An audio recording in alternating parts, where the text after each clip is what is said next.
CEO पेम्ब्रा Habibullah Khan कहते हैं कि चीन बहुत बड़ी मार्केट है।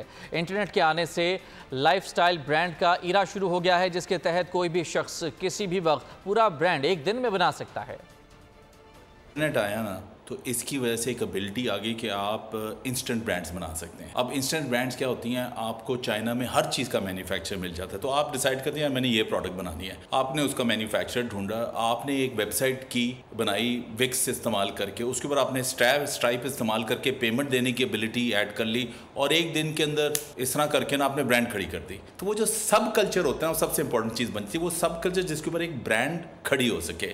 अब दुनिया में जो वन ऑफ द स्ट्रॉन्गेस्ट सब कल्चर जो है ना वो है ट्रंप के सपोर्टर्स। तो जैसे ही ट्रंप को कुछ हुआ तो वो जो इंस्टेंट ब्रांड वाला फलसफा था, जो मैन्युफैक्चरिंग सिस्टम था, वो तो रेडी था। तो आपको सिर्फ ब्रांड के अंदर एक इवेंट चाहिए होता है। तो वो इवेंट हो गया कि शूटिंग हो गई तो फौरन ठक ठक ठक 2-3 घंटे में उन्होंने इंस्टेंट ब्रांड्स वाला सिस्टम इस्तेमाल किया और उन्होंने जो है ना क्या कहते हैं शर्टें निकाल दी।